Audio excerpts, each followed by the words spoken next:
Ndumbe jox naa la sama dépense ci fajar naaj na nag demal marché te nga toggal ma ginaar ku wóor ba ngoon war a mën a lekk lu baax. waa nijaay bul wax tey danga ginaar laa lay toggal ndogu. wuy ma bul jënd ginaar élevage de jëndal ginaar ordinaire moo gën a saf. waa nijaay kon yow dangay dooli xaalis de ginaar ordinaire moo gën a seer. loolu du problème Ndumbe soo ñëwee ma dolli la juróom-benni téeméer. waa kon baax na ma dem marché te ñëw. ok demal te ñëw ma femme ak a mën a togg ginaar.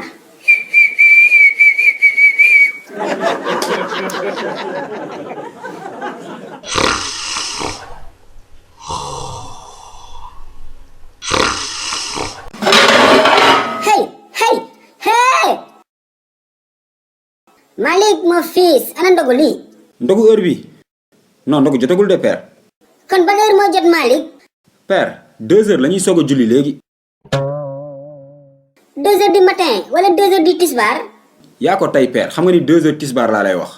coo waa Malik lan moo tax heure bi dem ba tey mu taxaw fi mu taxaw rek càng fa ne dafa bougé man nan laa mën a jullee tisbaar tërëb di noppalu yow nga ni ma tisbaar moo jot. père dafa mel ni koor gi dafa metti de. déedéet koor gi mettiwul de ndogu si boppam moo bañ a jot barki dem ba tey maa ngi woor ndogu mënul fexe ba jot. Malik est-ce que jant bi bloqué wuñ ko si asamaan si 2 heures bi yàgg na de ñaari fan moo ngi nii 2 heures moo jot. xoolal man sax damaa commencé sonn xaaral ma ñëw. waa kii fu mu jëm père looy def si waañ bi. paaka. Malik mon fils bul ma tee bàyyi ma xaru dama sonn ci kooru àdduna bàyyil ma xaru dee dem ajana wooree foofu moo gën a neex. dégg naa ajana doo jënd dara danga naan ginaar rek ñu tegal la ay palaatu ginaar. laisse-moi mourir Malik bàyyi ma xaru.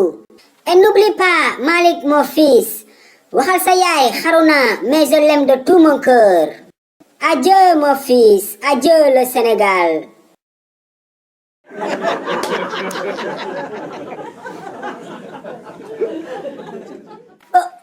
waaw seetaan nga ba pare déet bul dem foo jëm capal fii bësal bouton bu xonk bi nga abonné bu ko defee vidéo bu bees bu njëkk a génn nga bokk si ñu ko njëkk a seetaan yow tamit.